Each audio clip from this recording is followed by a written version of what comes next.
Come on in.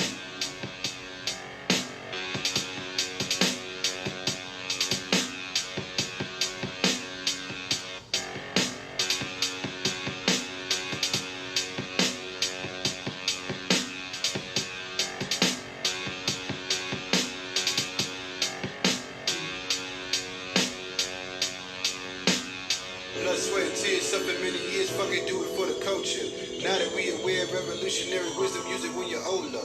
Metamorph a mind, do it all the time, standing on divine shoulders. Living for the non-motion, positive energy waves. Spirituality here for humanity, fuck what the enemy say. Motivated in heavenly ways. You know Babylon petty these days. As a messenger, gotta be brave. For the record, we heavily played. Using the power to empower people should just be a regular day. White supremacy, oppression, find and overcome all that. Ghetto poverty, depression, find and overcome all that. Any negative reflection, find and overcome all that. Yeah, that, all that. White supremacy, oppression, find and overcome all that. Ghetto poverty, depression, find and overcome all that. Any negative reflection, find and overcome all that. That. Give me love in the place I sit. I'm a king in the ring I get. More from the high road place. Unk in my eye, I'm fit. Never dealing with the villain nonsense. Living it, I'm never giving in. When I'm dealing with the wickedness of men, gotta move like a smooth with the wind. Many times we lose, we win. Got no time for the losing sin. We pack the house, we great. In the name of Ra, we pray. Give me love in the room that's dark. Give me love from the root that's hard. Unk in my eye, we fit. Never dealing with the villain nonsense. White supremacy, oppression, find and overcome all that. Ghetto poverty, depression, find and overcome all that. Any negative reflection, find and overcome all that. Yeah, that, all that. White supremacy, oppression, find and overcome all that. Ghetto poverty, depression, find and overcome all that. Any negative reflection, find and overcome all that. Nappy head, dirty t-shirt, wore sneakers till my feet hurt. Down bottom, yeah, I'm from the dirt. Trapped in how society work. Known criminals at the day of birth. How they label me, it never fazed me. Brush it off, keep it pushing up. For the people who I do it from. Out the trenches will be on go. Black matter, so I start glow. Hair wool with a penny tone. God-like with the melanin flow. Mind right, never steer me wrong. God-like with the melanin flow. Mind right, never steer me wrong. White supremacy, oppression, find and overcome all. Find and overcome all that. Any negative reflection, find and overcome all that. Yeah, that. I'm getting this word. White supremacy, oppression, find and overcome all that. Ghetto poverty, depression, find and negative reflection, find and Hey, hey, hey, how are we doing this evening? This is AMPspirationTTV, and I am your host, the Plum Queen. Well, it is Friday, the last day of the week, first day of the weekend, but of course, you know, I appreciate y'all giving me all of your time and your energy. Well, I have been gone for a while, and that is because I have been a part of Black Epicness. Do you hear what I said? Black Epicness. If you were not in Hempstead, New York last weekend, you absolutely, positively missed it. If you are about our people, if you're about Black activism, Black community work, you missed the event of a lifetime. I'ma just say that. You know what I mean? I don't mean to rub it in your face, but yeah, this is something that you absolutely should have been in attendance of. But I'm going to share with you guys my experience. I'm even going to tell you guys a few little notes. I wrote some notes, and so I can speak about just a little bit of some of the things that were said at this weekend with the speakers, and just giving y'all, dropping little jewels so y'all can understand that y'all definitely need to be there at the next event. All right, make sure you guys hit that share button, share, because you know we have to make Amspiration go viral. All right, now this little button thingy is getting on my nerves. I know y'all hear it. I'm tired of hearing it, so we're gonna shut that off. There we go. Okay, so we had an awesome lineup of Black men and an amazing representation of the Black woman in our panel in New York for the Wake Up Call, Be the Change That You Want to See event. I want to shout out, first off, Aurora Dixon from the Nation of Islam. She is the one who put this all together. She's from Hempstead, New York, and she brought, this amazing event to her town. And this is something that I'm going to encourage everyone, anybody that is in this life, that is walking this life, as Baba Herbrew would say, this walk of Ankh. If you're a part of this is the things that you need to be doing in your community. These are the type of events that you need to be trying to get together, because we need this. There are thousands of communities just like Hempstead who need this type of knowledge, who need this type of energy, who need this type of information. So I will implore all of you, if you are, like I said, if you are about this life, you need to start doing your best and doing your due diligence to get this type of events going on in your town. All right, so I'm going to go through the names of the people that were there, and I'm going to go by the way they were seated in the panel. Okay, so give me a moment, because I want to make sure I get everybody's name right. So we started off with Regional Minister Abdul Hafiz Muhammad. Okay, he's a part of the Nation of Islam. We had next to him sitting was Yarima Karama. Next to him we had Red Pill. Next to him was my mentor Jamar A. Milton.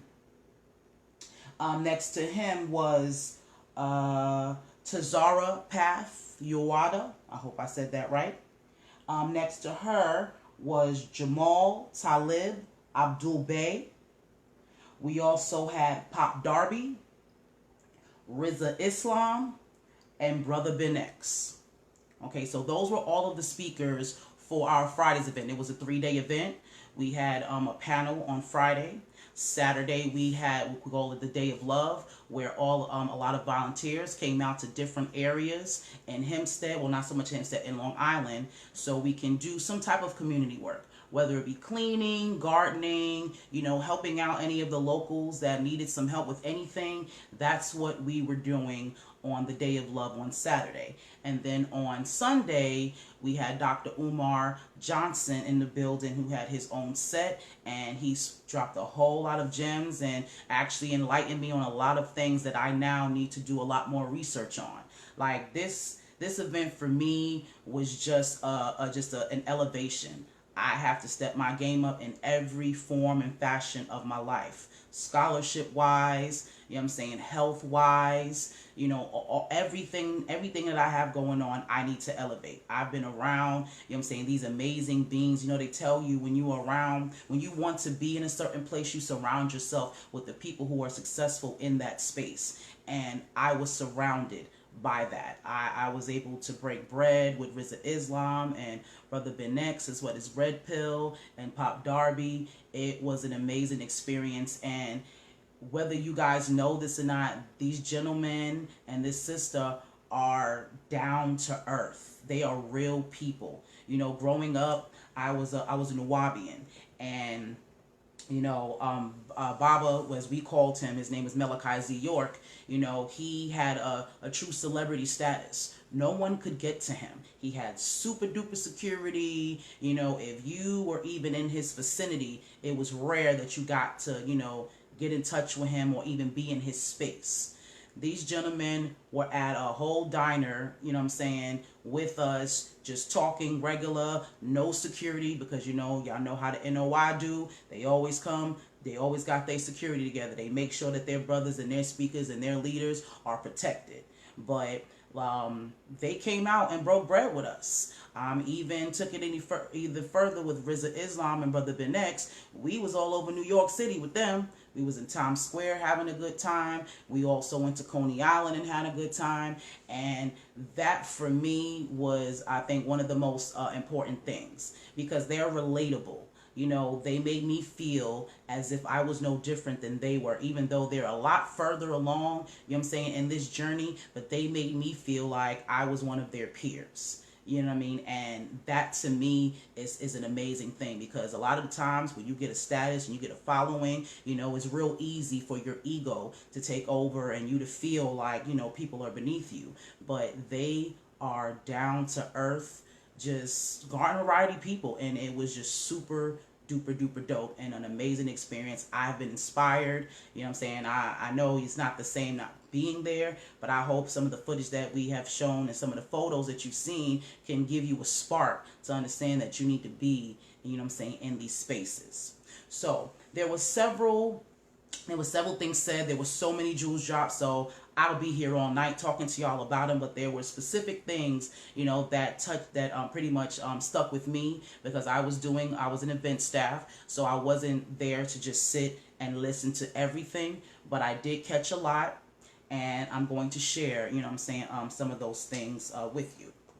So now I'm gonna start with Tazara Path. She was the only divine feminine on the panel. She definitely stood, you know what I'm saying, stood on her own and definitely meshed well, you know what I'm saying, with the men. And what I love about Tazara is, for me, when I see her as the epitome of balance. You know, she's a super duper militant. She's a super duper rebel. But her message, for the most part, is about, you know what I'm saying, the black woman, you know, being submissive and understanding her place, and, you know, and how, you know, we relate to black men. If you see her face or just see, you know what I'm saying, her persona, you wouldn't think that that's what she's about. But that is exactly what she's about. As a matter of fact, she allowed the men to speak first. You know what I'm saying? And what I loved about, you know what I'm saying, the panel itself, everybody just kind of linked off of each other. You know, one would make a point and someone would piggyback on that. So for her, she's big on, you know, submission and, you know, the black woman loving herself again. The black woman loving the black man again. You know, allowing him to be in his space. You know, understanding our roles in the family. Now, I speak about this a lot, but not in such intense. You know, we all have a role in the family. And for some reason in this society, we feel, you know what I'm saying, that these roles are not important. We have been, you know what I'm saying, we have been bamboozled in a form of a fashion, you know what I'm saying, where we mistaken, you know, the man being the head of the household as a demising of who we are. And like I've always said, everyone has a space and a place in the home, and everybody's role is important. You know what I'm saying? Our men, they go out in the world and they provide for us and they do certain things. So we as women have to make sure that our household is a certain way. We have to counteract with them. We have to be, what's the word am I looking for? We have to complement them. That does not take our strength from us. That doesn't make us weak, because, as she said, because we're submissive. You know what I'm saying? There's a difference, you know what I'm saying, between being beaten down and being submissive. And she teaches classes on this, and she made a very big emphasis on it because she was raised by a black man. See, we normally have this, you know, battle of the sexist things. You know, I'm a woman, so I'm supposed to be on a woman's side, or I'm a man, so I'm supposed to be on a man's side. No, she was raised by a black man. So she has the others, you know, she has the other perspective.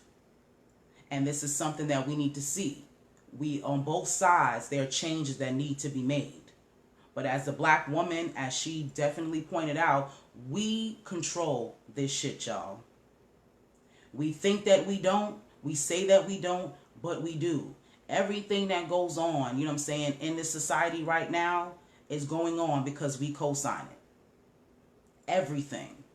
Everything you think that you don't like, it's happening because we allow it. Whether it be, you know, your man, how men are now sagging, you know what I'm saying, their pants and all this other stuff. No, well, back in the days, they used to sag their pants. Now they wear them tight. But every type of fashion, everything, you know what I'm saying, that men do, they do to attract us. So if we don't like it, they won't do it. That is a fact. And this is something as black women we need to take into consideration. We need to see that. And again, not making it as it is a weakness. As a matter of fact, it's our power. That means that we control shit. We just need to understand what our power is. We need to start loving our men. We absolutely do. They go out in the world every day fighting for the, you know, fighting everybody. They don't need to come home and fight us too. Your home, for anybody, is supposed to be your place of peace. So we need to make that environment for our men. If we would do that, I think our men will do better. I think that they would, you know what I'm saying, they would be more faithful. They would want to go out there and provide. They will take care of their children if we support them in doing so. Now, to flip that, like I said, the panel was, kind of feeding off of each other. Then you had Brother Ben X, who came through to piggyback on that and said, well, yes, as the sister said, we need to, women need to be submissive to us, but we also need to be submissive too. And this is where the balance come in, because like he said, we have to be able to understand that when they're wrong, they need to, be men enough to say that we are wrong and to follow us when we have the right way. Ego set aside. We are supposed to be partners when it comes down to relationships. A partnership. So that means that when you're slacking, the other partner is supposed to pick it up. So that means that, the man, even though he's the head of the household, he's still a human being. And he doesn't make all the right decisions all the time. And that's where we come in. And they're supposed to respect that. See, if we have respect for one another, all this turmoil, all this fighting, will cease. Something else Zara Path said. She said, if we're going to talk about black unity, matter of fact, I think I wrote that down. Yeah, she said, if we're going to talk about black unity, we have to talk about the black family. And if we're going to talk about the black family, we have to start with the black woman. And this is a fact. Because we give birth to this world. We made another point. All of the bad things we say about men are deadbeats, men are this and that. A black woman gave birth to that deadbeat, to this criminal, to this whatever name, whatever word it is or phrase that you have for him. A black woman gave birth to that. So we need to start taking that into consideration. So if we're giving birth to that means that something needs to change at home. Something has to change with the parenting.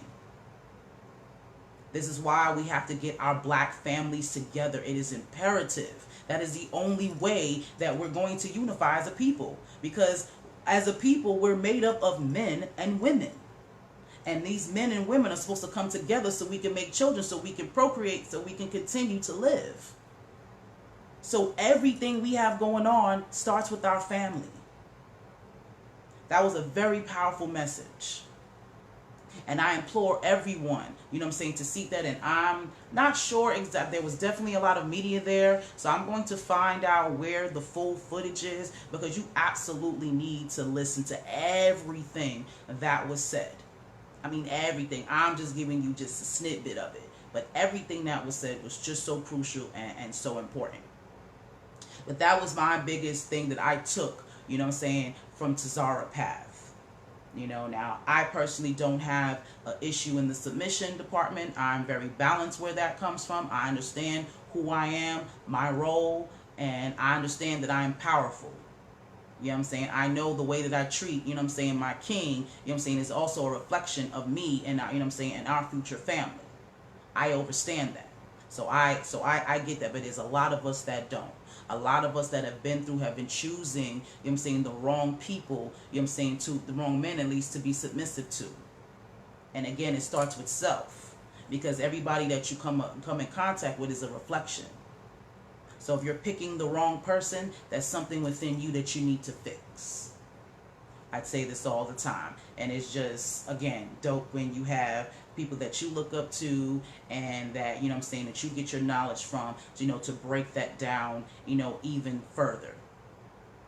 So, what else did I learn? Okay, now, I cannot quote this brother because he said a lot and I don't know if I thought I knew anything about the law, I know nothing now. This gentleman, Jamal Talib Abdul Bey, he is a Moor. And when I mean this brother came through with treaties, you know what I'm saying? I'm talking about, constitutional law treaties, laminated. You know what I'm saying? He brought that information with him when he, to this lecture. This man is in depth with the law. And that is something, black people, we need to get into. You need to know the law. A lot of the reasons why a lot of us are getting locked up and a lot of the stuff is happening to us because we do not understand the law. We don't know our rights. We don't know those loopholes that these people are taking because we don't know the law. We have to know the law. And what also I do admire about the Moors, as he spoke of, when one of them get into any type of legal issues of any kind, whether they're getting stopped by the police or whatever, they roll deep. See, this is where this unity in our communities, need to come from. If one of their peoples, like I said, is approached by the police, if they got 5 cars coming for them, they got 5 cars worth of people coming for them too. So you don't hear too tough, on the news that a Moor got shot or brutally killed, anything like that. Because they protect their own. They know the law, and they make sure that they stand for their people. That's what every organization, every community, affiliated with us needs to be like. This is why I say we can learn from each other. This is why our spiritual differences really don't matter. Things like that matter. We need to take notes from the Moors from that. That's one thing, I can't, in a regular melanated community, we don't do that. We don't stand for each other. We don't come to each other's aid. We actually, when we see the police, we run.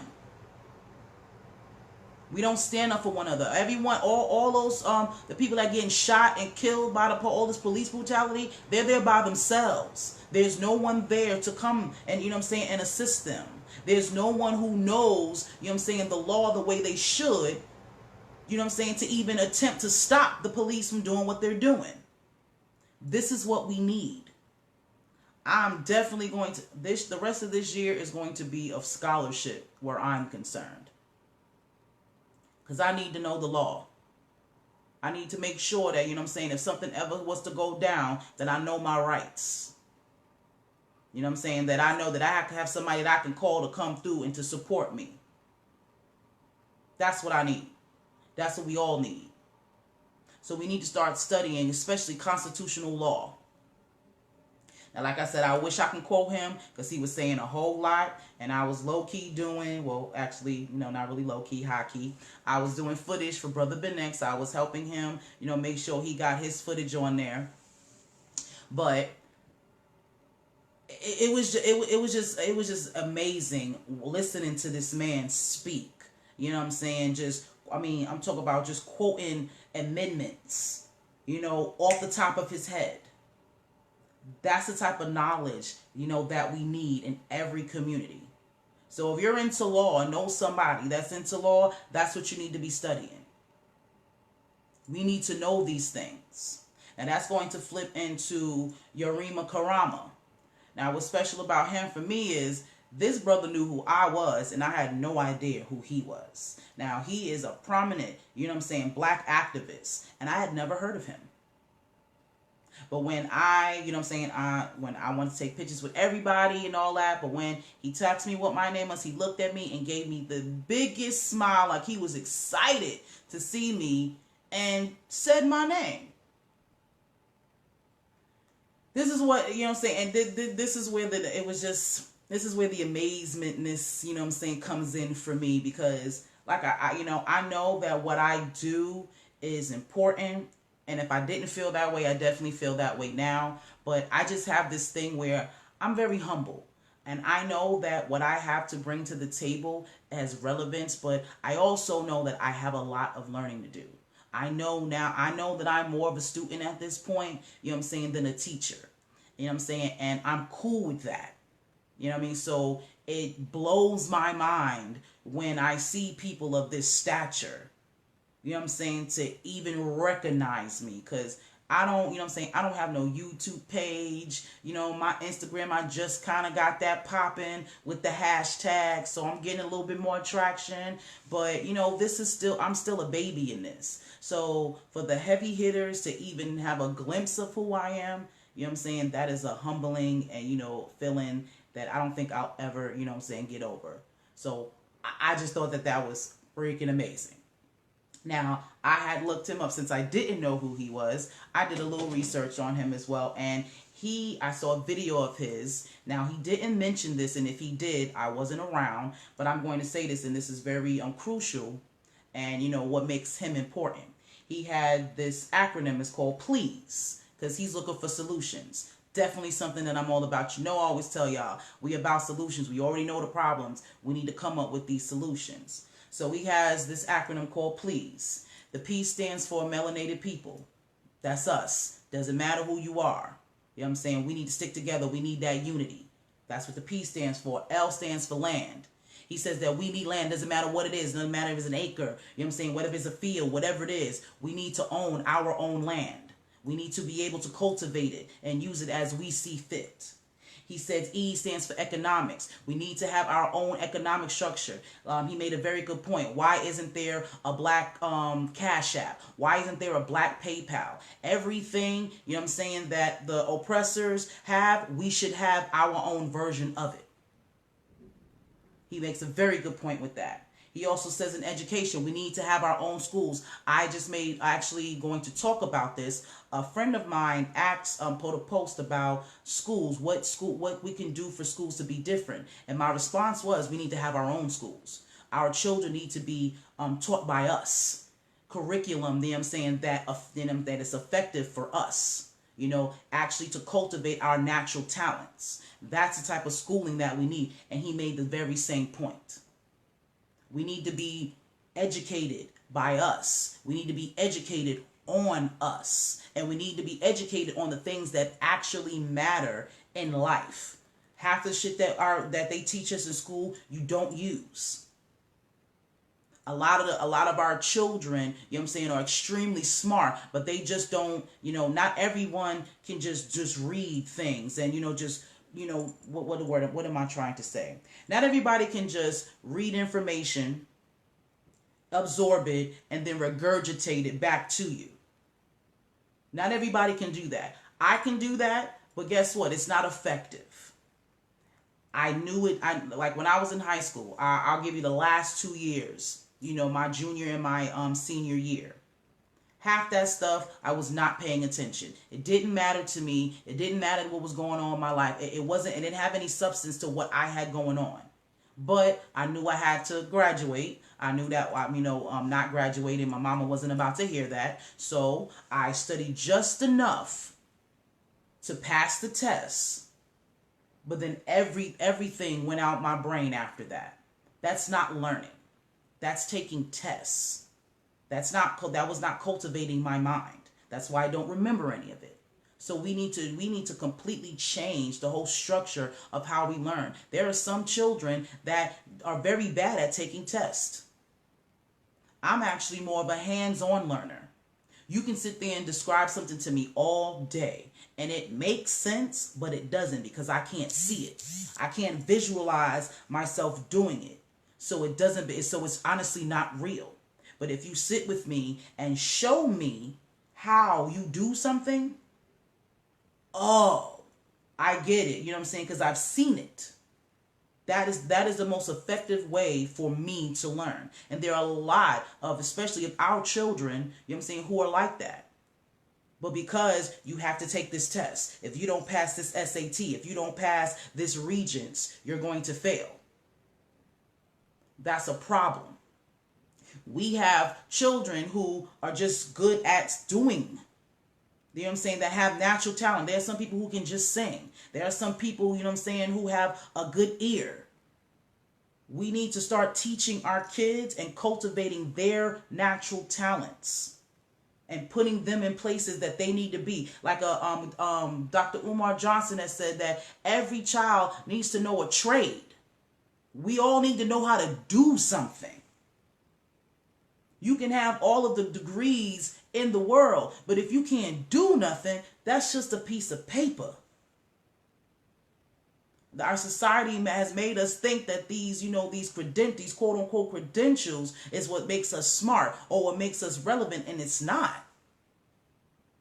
The majority of the majority of people who are wealthy didn't even pass college. Your 50 Cents and Jay-Z's of the world dropped out of high school. But the people who work for them got PhDs and master's degrees and, all these degrees. They are hiring people with degrees. But they're the ones, who are the actual, money makers. So what does that say? See, 50 Cent and Jay-Z, they cultivated, their talent. Their talent was, what I would like to call it spoken word, mixed in with music. They could tell their story in rhyme. That was their talent. They cultivated it and they became successful in it and did not have to go to high school, let alone college. Jay-Z is a billionaire now, from what I hear. And I'm sure everyone that works under him had to go to college. So what does that say? This is something that we absolutely need in our communities. We need our own schools. Our children need to see us teaching us, because only we understand each other. Because as adults, we used to be that little boy. We used to be that little girl. So we understand them. We'll probably more than likely have more patience with them. That's what we need. So that was definitely adult. And he also, I forgot the last letter, was an S, meant spirituality. And to me, this is the most important out of all of the letters. Because as he says, I don't care who you pray to. Christ, Muhammad, whoever. If you are black, we need to break bread. Period. That is the most powerful piece in that. We have to stop allowing our life paths or that we choose to divide us. Everything that we do needs to be about unity. This panel showed that, this weekend. Because they were all walks of life. You had 3 sets of Nation of Islam. You had the Moors there. You had the Hebrew Israelites with Tazara Path, what was represented. You had Jamar Milton represented the Kemetic community. Pop Darby, I'm not sure exactly, what community he, outside of just being black, but, for me, Pop Darby seems like this cool dude, somebody that I probably grew up with, and just is ridiculously intelligent, and he is in tune with the youth, and what we got going on, and he's going to be the perfect person, to, I guess, bridge that gap. He's into STEM, which is science, technology. I had to write this down too. Yes, science, technology, economics, and math. So he is very versed, in this. And from what my little research on that, because I researched that as well. Okay, so it says STEM education is an interdisciplinary approach to learning where rigorous academic concepts are coupled with real-world lessons and students apply science, technology, engineering, and mathematics in contexts that make connections between school, community, work, and the global enterprise, enabling the development of STEM literacy. So, to break that down, how I understand that, pretty much we need to be using science, technology, engineering, and mathematics. Now, in the black community, these are subjects that we normally don't get into. Honestly, we teach our children to play sports. That is what they delve into. Get you a scholarship, play a sport so you can get your scholarship to go so you can get to college faster. So regardless of what your grades are like, you can still make it to college. That's terrible. That's a terrible plan. Because if you hurt yourself, whether you tear your ACL or, all of the, the cliche things that can happen to you if you're playing sports, what do you have to fall back on? We don't push this on our children. And I've been looking at what he's been doing. He has a lot of great eclectic ways. Like it says, it's supposed to be meshing, the connection between school, the community, the workforce, and, global enterprise. This is something that we don't speak about on a regular basis in our communities. All of our children should be scientists.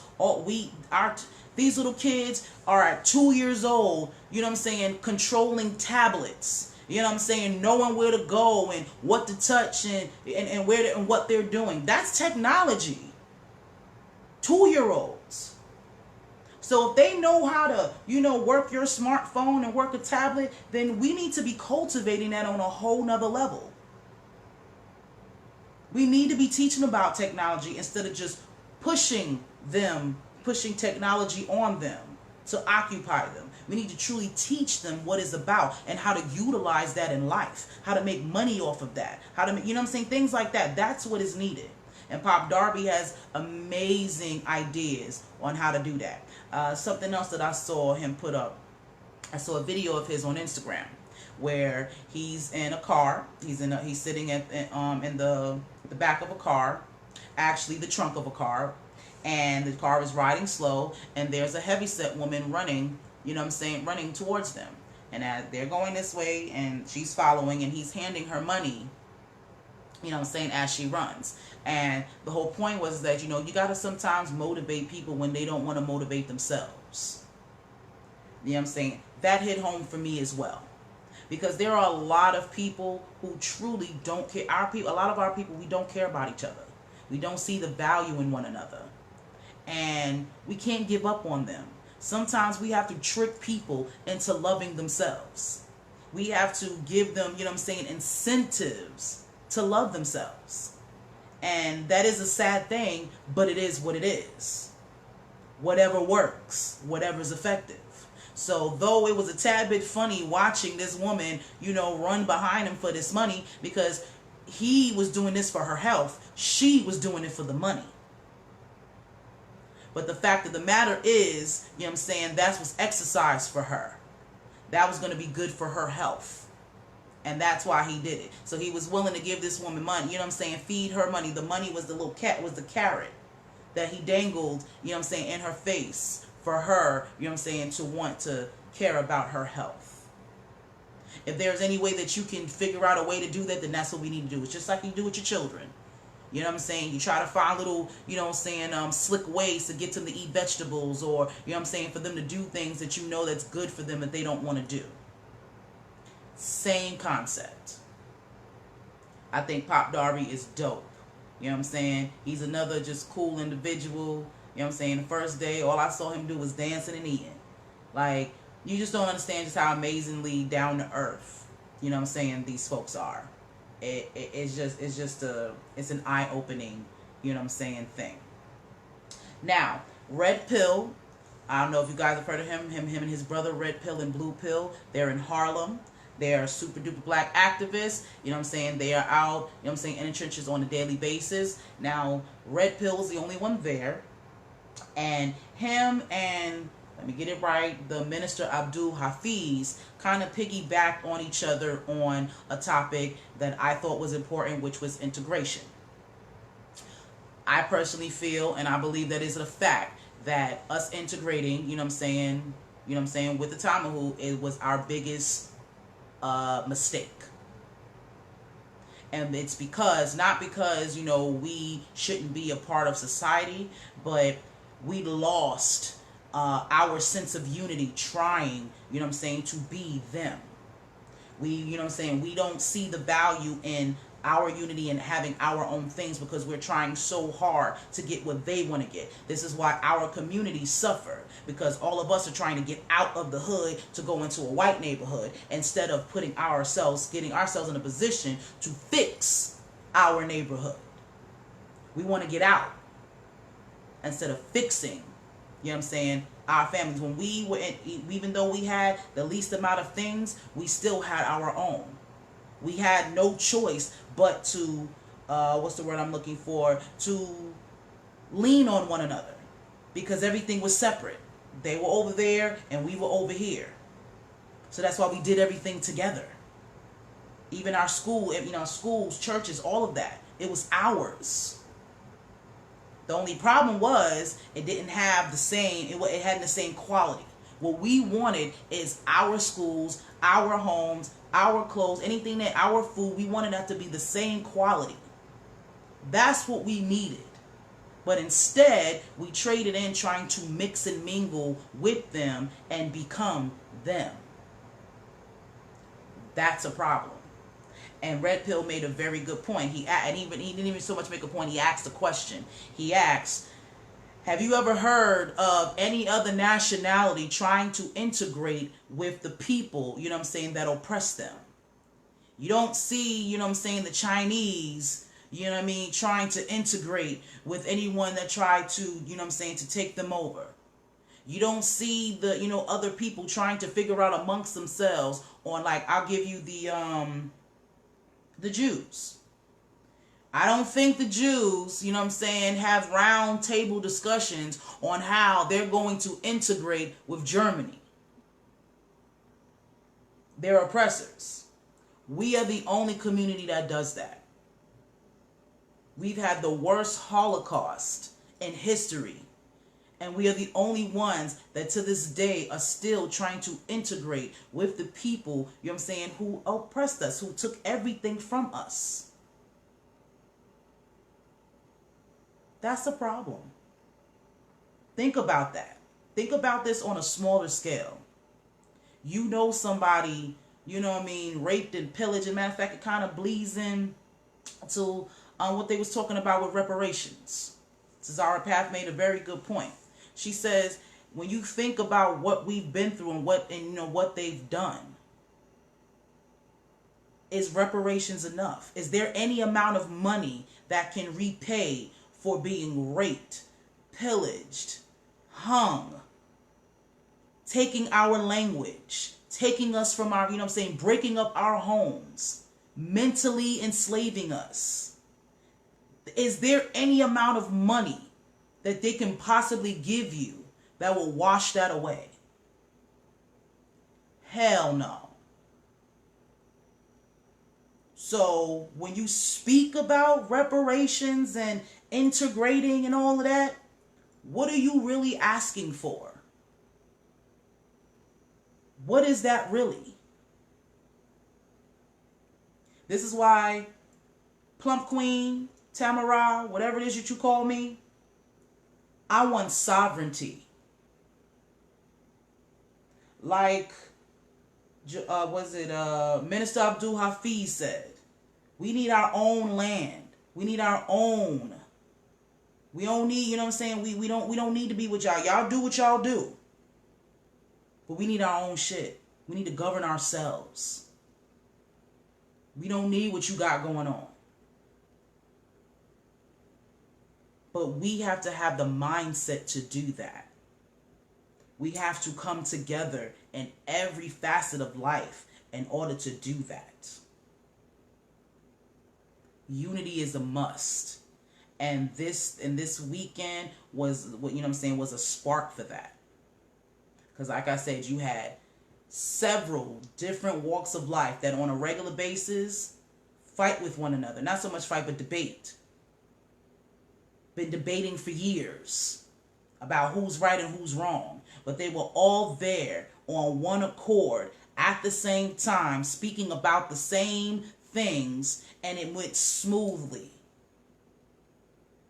There was no arguing about, you know, who was saying God and who was saying I and all of that. No one cared about that. If you were, you know, saying, paying homage to Minister Louis Farrakhan, all of that, you know what I'm saying, that is what it was. There was no arguing about that. There was no trying to, you know, correct. No, it was none of that.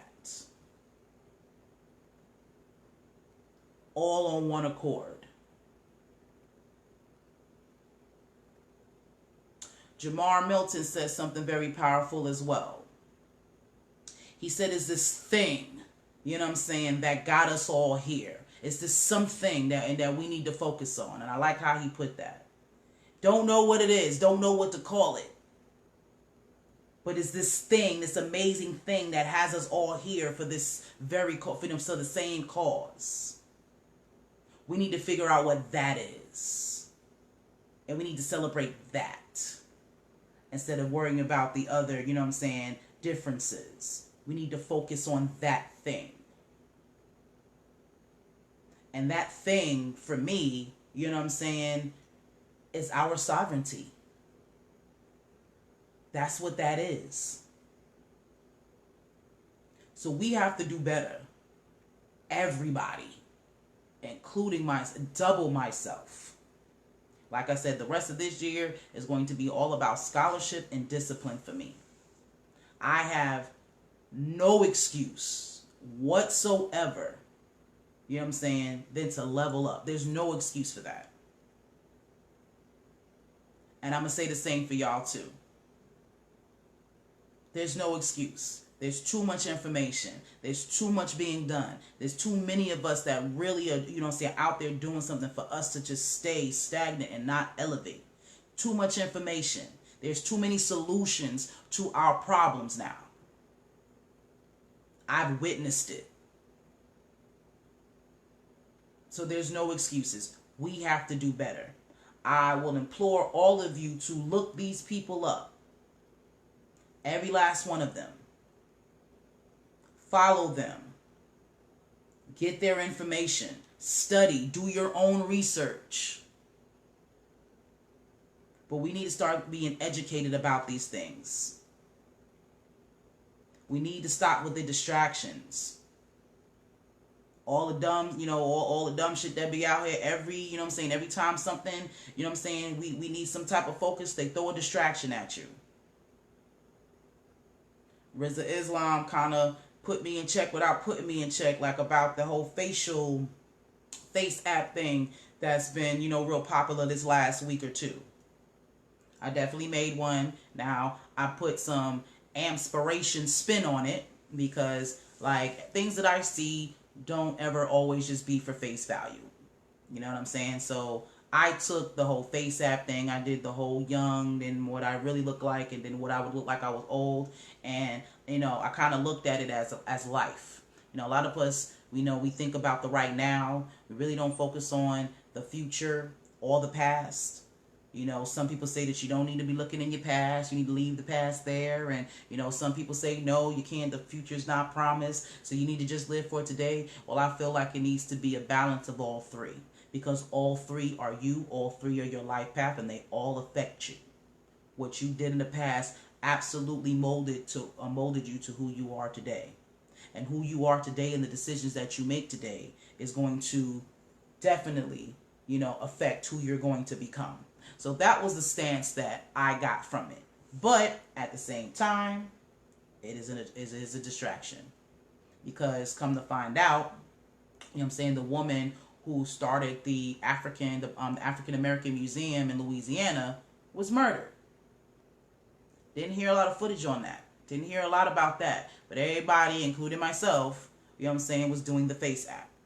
So from now on, I'm going to be mindful about those things. Not to say that y'all have to stop and all that other stuff, because some of the information that was going on about it really didn't make sense. If you're just talking about, you know, they said something about the Russians, you know, or just using that for their database. At the end of the day, if you're using a smartphone or any type of device, they already got your face. They already got you. They already know who you are. So that in itself is not a problem. But engaging in things that honestly now like I said, I'm going to be changing. There are just certain things that I used to do that I'm not going to do. There are certain things that I used to watch, certain things that I used to engulf in that I'm just not going to do anymore. Because it no longer serves, you know what I'm saying, my purpose. I feel like now that's a waste of my brain space because I could be studying something else. I could be, you know, educating myself on something else. So that's where I am, and that's what this weekend, you know, did for me. Now, also, don't want to forget Dr. Umar Johnson. He had his whole, you know what I'm saying, a whole day to himself. He dropped several jewels, you know what I'm saying, but my biggest thing that I got from him is when he was talking about autism and ADHD.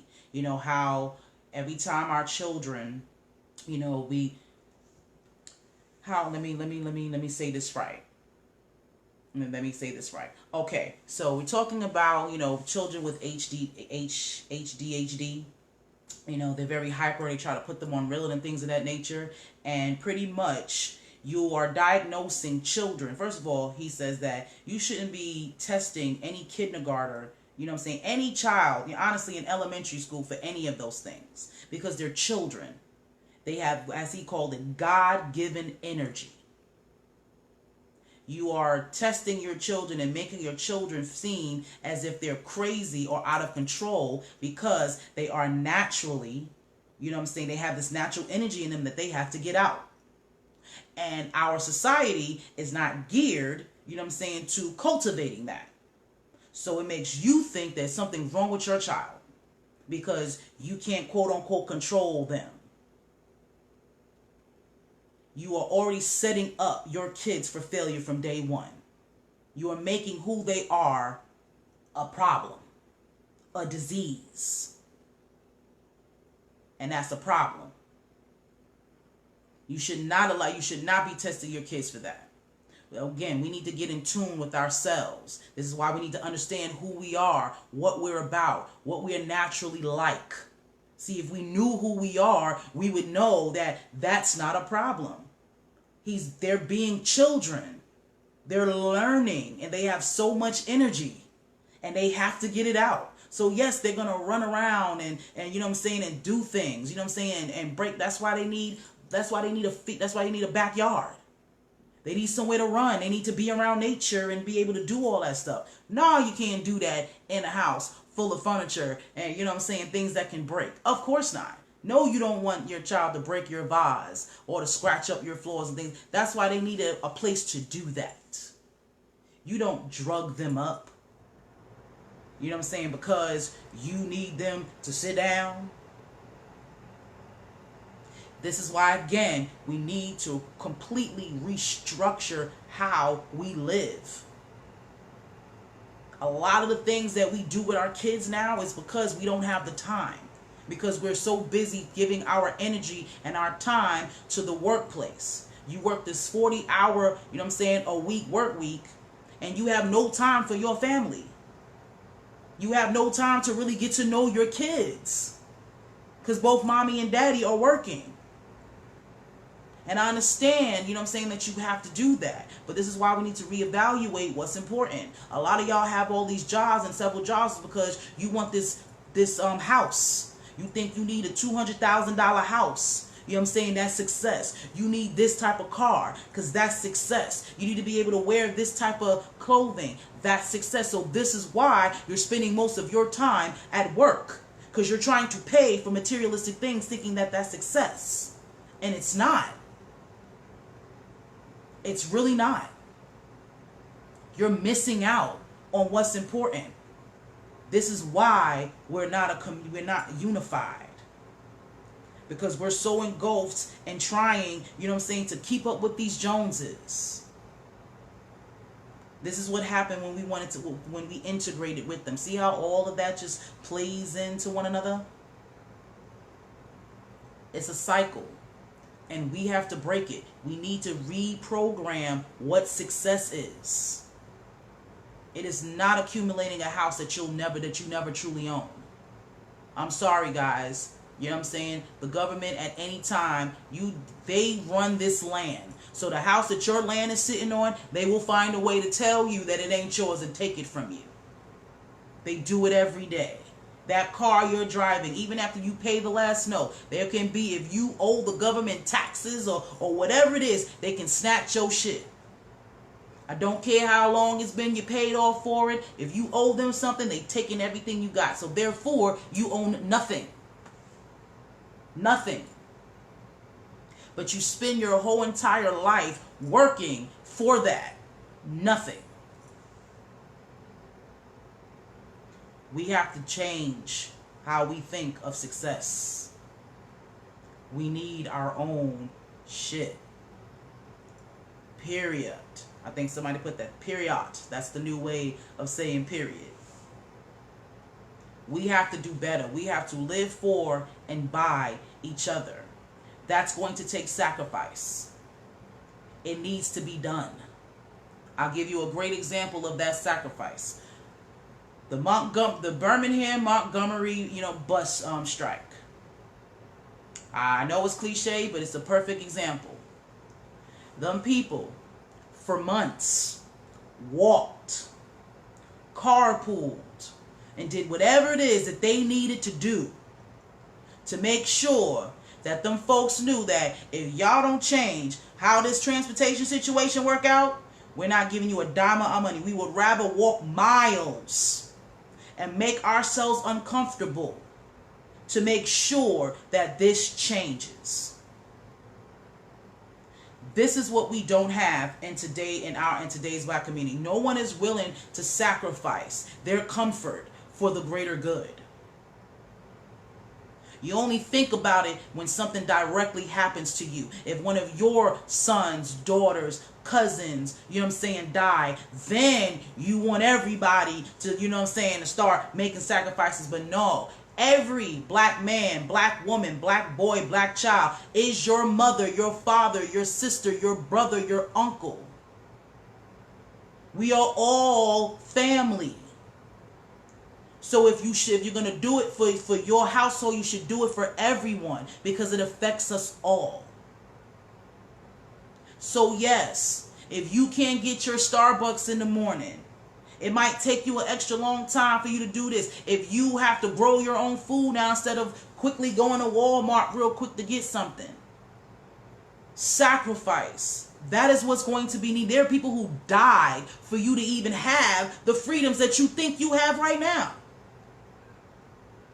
You post, happy birthday, rest in peace, Dr. Martin Luther King and Malcolm X and Marcus Garvey. You give these people homage, but you don't understand that they risked their lives. They gave their life so you can do this and do whatever it is that you're doing right now.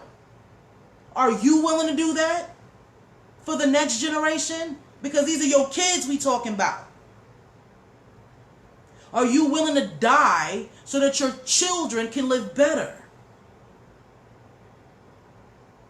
We got to think about that. Tough pill to swallow, but it's a fact. We're at war. Are you willing to be a soldier? Now, not everybody, not everybody's going to be on the front line with the Uzi. That's not everybody's place. This is why we all need to know our place. See, there we got soldiers. You got people that are out there on the front line. But you know what? You need the law. Just like Jamal Talib al-Dubay. We need people that know the law. So when our folks get locked up, we can get them out.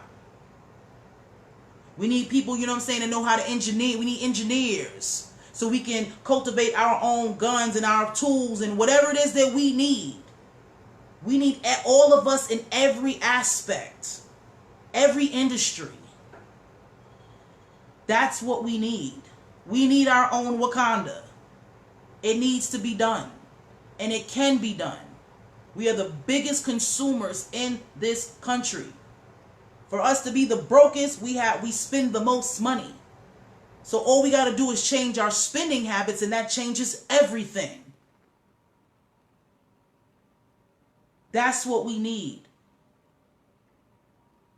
We absolutely need this unity. Speaking of Wakanda, I know y'all seen the movie a million times, and you see how there were different tribes. The specific tribe I'm talking about is the ones in the mountains. They were different. They were the rebels. They really didn't get along with everybody else too tough. They was kind of over there by themselves. But at the end of the day, they were a part of the same community, the same land. They were all a part of Wakanda. And when it came down to it, they had to come together at the end to get at the oppressor, at their same enemy, at their common enemy. That's respect. That is understanding the value of us. M'Baku understood, that thee is still them. Mountains and all, we up here and all that. He didn't like the fact that T'Challa, was the king. Didn't like none of that. But at the end of the day, he still understands that as a whole, what happens to them happens to us. If the oppressors come through and wipe them out, they're coming for us next. So it'll be in our best interest if we fight together now against a common enemy, and then we can go back to our petty shit later. As I was saying this time, we can start arguing about religion later. Let's get together.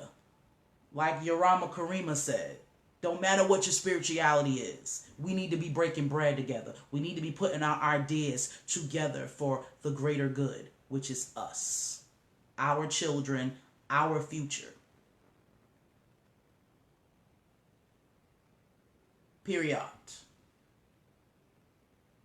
So that's really what I have for you guys today. Me talking to y'all does not hold a candle to being there.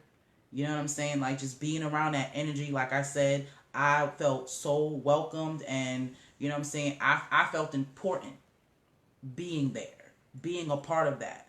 You know what I'm saying? If you ask me, I didn't do much. You know, I definitely, did what I needed to do. I was in event staff and all that. But for me, you know what I'm saying, I don't feel like I did enough. You know what I'm saying? I felt like, I should have been a part of the planning, and I wish I had some bread. I should have had some stacks to put on. You know what I'm saying? Like, that's how I feel. But I was made to believe that, everything that I contributed to the, to the situation was a help. And that makes me feel good. You know what I mean? Like, we need to be a part of this stuff, guys. We really, really, really need to do. And it's no excuse. It's about sacrifice. What's important to you? If I can get there, if I can make it to this situation, if I can help, so can you. No excuse. Because at the end of the day, this affects us. This affects me. This affects my mother, my family, my future children if I ever get to use my uterus. Like, all of these things affect us, and I understand that. So that's why I want to do everything in my power, in these 5 fingers, that I possibly can, you know what I'm saying, to make this movement, you know what I'm saying, what it needs to be. To make the change, to be the change that I want to see. That's what I want. That's what I'm going to manifest. So I'm going to leave y'all with this. My favorite person, you know what I'm saying, of this weekend was Rizza Islam. And it's just because he is just so down to earth. This man dances. I done had a few videos of him. I've been posting some things. You can see it. Like, when you see him, you think, Nation of Islam. He got his suit, his bow tie. You know what I mean? He's, very militant and all that stuff. But he's he's the coolest person in the world. The man can dance his ass off. I even got a video of him and Brother Ben X doing pull-ups in Coney Island. Like, y'all just don't understand. Just, you know what I'm saying, how dope that is. To have, you know what I'm saying, to be able to chill with, you know what I'm saying, somebody that you admire, someone that you would see as a mentor, but they get to, you know what I'm saying, to hang with you, you know what I'm saying, on a regular, just chill level. I done learned a lot. He's inspired me to even to work my way to eating 1 meal a day. I watched this man eat just a massive amount of food at one time. Now, I'll never do that because, he's ridiculously tall and his metabolism is on swole. But, you know what I mean? Like I said, being around, you know what I'm saying, him has inspired me to do a lot of things better. Like, he's just so cool. Coolest person in the world. You need to follow all of these people. You know what I'm saying? Let me give you their names again. You know what I'm saying? Tazara Path Yawada. You should definitely follow her. Pop Darby. Rizza Islam. Brother Ben X. Red Pill. Yarama Karima. Regional Minister Abdul Hafiz Muhammad. And Jamal Talib Abdul Bey. Now, Jamal Talib Abdul Bey, if you're going to find him on Instagram, his name is Squirrelfoot. Yes, we had a laugh about that, but that shit is dope. You would never think in a million years, you know what I'm saying, that a brother named Squirrelfoot gonna come through and smash that ass on constitutional law. Like, that is just the illest, you know what I'm saying, cover up that I can think of. You know what I'm saying? Like, you won't expect him coming. You know what I'm saying? You think the word Squirrelfoot, like, you know what I'm saying, you think that shit is funny, and then when that brother come through and start smashing, it's just like, oh. Yeah. So you need to follow all these people. I'm following them. I'm taking notes. Like I said, this year is going to be scholarship and discipline. Because when I'm in this space with these people again, I want to be different. I want to be elevated in some form of fashion. When they see me again, you know what I'm saying, I want to be on another level. You know, one day I want to be on that panel. You know what I'm saying? I want to be, you know what I'm saying, the second, you know what I'm saying, divine feminine in a panel, you know, such as that. You know what I'm saying? That's a goal of mine. Because I definitely, you know what I'm saying, feel that us as divine feminine, we need to be more out there. We need to have our voice. We need to have, you know what I'm saying, more of us need to be out there speaking truths, you know what I'm saying, and being on the front line. Tazara Path shouldn't be the only one. So I'm going to put myself in the position so I can be one of those people. I'm saying, you just don't understand just how AMP-spired, you know what I'm saying, I am. And I hope, you know what I'm saying, that whoever was there, I hope that inspired you as well to be your greatest self. I have met some amazing people, not even outside of, you know, the panel. I met another brother, his name is Coach Henton. I'm actually going to have him on my show. He has a book that he wrote that's called Staying Happy and Confident When Your World is Falling Apart. It's a very short read. It's straight to the point. There are 9 chapters, but it's straight to the point. And it's almost like a journal or a guide that you can write notes in, you know what I'm saying, that you can take with you to help you on your growth. This is a brother from, you know what I'm saying, from New York. I'm going to get some more information on him. I'm definitely going to have him on this show. And this is what I mean. Like, I'm just bringing all of the tools and the information and the people, you know what I'm saying, that is needed, you know what I'm saying, to help us in every aspect. You know what I'm saying? I love the book. I read it on my way home.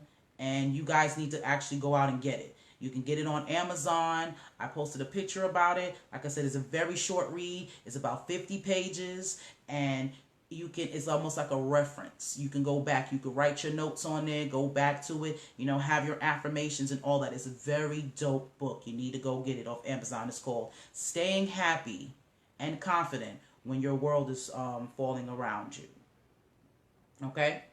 So, I love y'all. I'm going to let y'all go because I can actually keep on going. But make sure you follow these people.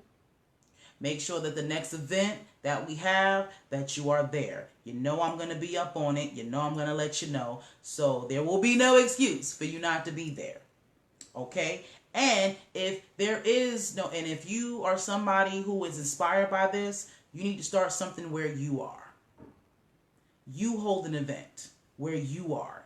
Get the people in your community together and start having these conversations. We have to be the change we want to see. You know what I'm saying? You know, super duper shout out to Aurora Dixon for putting this together. She came up with this amazing idea. She used all of her contacts and she made it happen. And it was amazing. You know what I'm saying? If I was from Hempstead, I would be so proud. You know what I'm saying? I really wish the places that I grew up would do something like this. Baisley Projects, you know what I'm saying, is where I started. And then I moved on to Left Rack City. I wish we had events like that. And as a matter of fact, that is one of my goals as well. It is my goal to bring these type of situations to all of the areas, you know what I'm saying, that I've been, that I've grown up in, that have cultivated me, including Macon, Georgia, where I am now. Personally, Macon, Georgia, I think, needs it the most.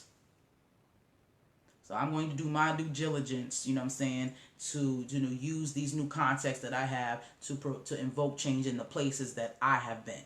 And that, you know what I'm saying, like I said, that have cultivated me. And everyone should be doing the same. All right? Well, I love y'all. I hope y'all enjoy your weekend. Be scholarly this weekend. Find something, you know what I'm saying, find one of these people. Look up, you know what I'm saying, if they got a book, find it and read it. Check out their Instagrams. Check out their Twitters, their YouTube pages. You know what I'm saying? Educate yourself. The information is out there. And it's free. You can't say that you didn't know.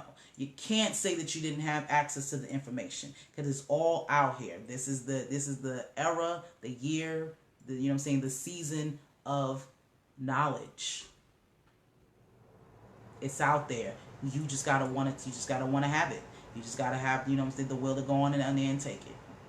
So again, love y'all. Enjoy y'all weekend. And yes, be inspired. Peace.